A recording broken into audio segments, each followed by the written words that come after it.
Hey everyone, मैं हूँ शुभी और आप देख रहे हैं ग्लैम अप।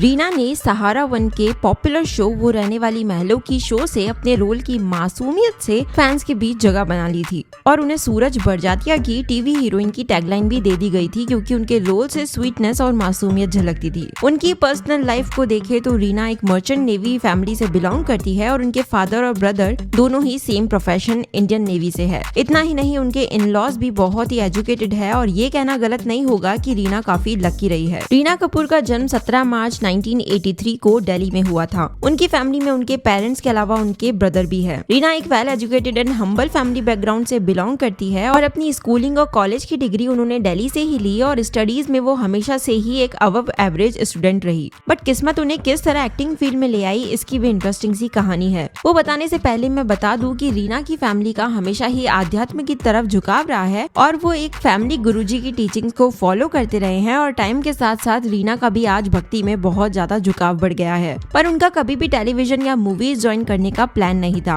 इनफैक्ट उनका acting career he by chance start हो गया। दरअसल उनकी मुंबई के famous film director lake Tandon से किसी फ्रेंड के थ्रू मुलाकात हुई थी, जो दिल्ली में एक टेलीफिल्म शूट करने आए थे। उन्होंने रीना से मिलने के बाद कहा कि तुम स्क्रीन पर अच्छी दिख सकती हो और तुम्हें एक बार ऑडिशन ट्राई करना चाहिए। उनके कहने पर रीना ने टाइम पास के लिए ऑडिशन दिया और वो सेलेक्ट ही हो गई। बाद में उन्हें पेरेंट्स को मनाने में भी इसलिए दिक्कत नहीं हुई क्योंकि लेक टंडन ने उनके पेरेंट्स को बोल दिया था कि रीना को काम की कोई दिक्कत नहीं होगी। साथ ही उनके फैमिली गुरुजी, जिन्हें उनकी पूरी फैमिली मानती है, उन्होंने भी रीना को इस फील्ड में भेजने के लिए हाँ बोल दिया था और इसीलिए जल्दी ही रीना को फैमिली ने मुंबई भी भेज दिया। रीना बताती है कि मुंबई आकर उन्हें काम मिलने में कभी कोई दिक्कत नहीं रही, बट खुद को इस फील्ड में सस्टेन रखना उनके लिए चैलेंजिंग था। बट स्टिल रीना बताती है कि दूसरों के कंपैरिजन में उनकी लाइफ बहुत लकी रही है और टेलीविजन में उनकी जर्नी काफी स्मूथ रही। वैसे टेलीफिल्म करने के बाद रीना ने करियर की शुरुआत कुंदन शाह की फिल्म क्या कहना से की थी, जिसमें वो एक्ट्रेस प्रीति जिंटा के साथ देखी गई थी। बाद में वो रिश्ता, सीआईडी, आहट जैसे वीकली शोज के एपिसोडिक रोल्स में नजर आई और उसके बाद उन्हें लेक टंडन के साथ एक और टेलीफिल्म कुरुक्षेत्र में काम करने का मौका मिला।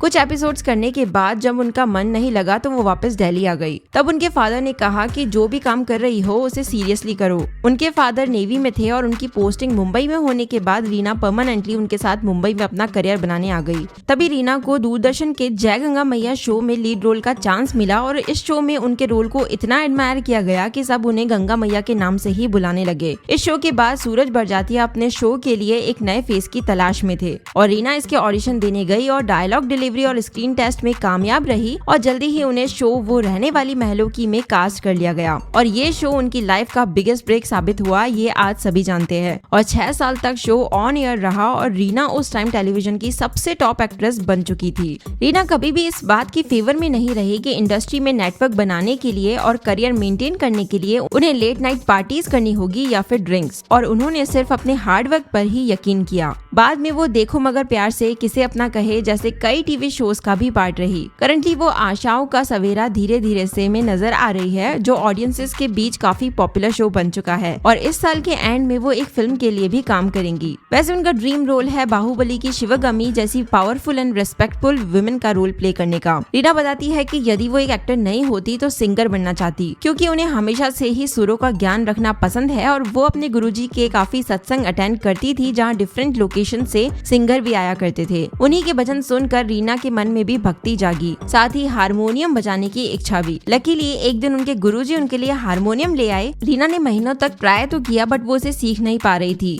कि तभी एक दिन जब वो गुरुजी के आश्रम गई तो वहाँ एक लड़की उन्हें मिली जो 3 साल की उम्र से हारमोनियम बजा रही थी और उसी की मोटिवेशन के साथ जल्दी ही रीना ने भी हारमोनियम बजाना सीख लिया। रीना के फादर और ब्रदर तो नेवी में थे ही, पर उनके फादर इन लॉ भी एयरफोर्स में है और उनके हस्बैंड करण निज्जर नोएडा की HCL टेक्नोलॉजीज में सॉफ्टवेयर इंजीनियर रहे और आज एक पायलट भी है। वैसे उनके हस्बैंड करण निज्जर एक्टिंग फील्ड से नहीं है, बट रीना और उनकी बॉन्डिंग बहुत अंडरस्टैंडिंग वाली है। रीना के हस्बैंड उनके करियर को लेकर बहुत ही सपोर्टिव रहे हैं और दोनों ने पहले ही डिसाइड कर लिया था कि मैरिज से वो एक दूसरे का करियर अफेक्ट नहीं होने देंगे। वो बताती है कि उनके हस्बैंड के सेंस ऑफ ह्यूमर की वजह से उनके सेट्स पर भी सब उनके हस्बैंड से बहुत अच्छा बॉन्ड शेयर करते हैं, क्योंकि उन्हें न सिर्फ अपनी फील्ड की बल्कि वर्ल्ड हिस्ट्री, पॉलिटिक्स, साइंस और हॉलीवुड मूवीज या वेस्टर्न म्यूजिक, चाहे जिस भी टॉपिक पर बात करवा लो, उन्हें हर चीज की नॉलेज है। वैसे ये कहना गलत नहीं होगा कि रीना ने आज तक अपनी लाइफ में जिस तरह के रोल प्ले किए हैं वो रियल लाइफ में उससे भी बेहतर इंसान है। आपको कैसी लगती है रीना कपूर? अपना ओपिनियन कमेंट करके मुझे जरूर बताएं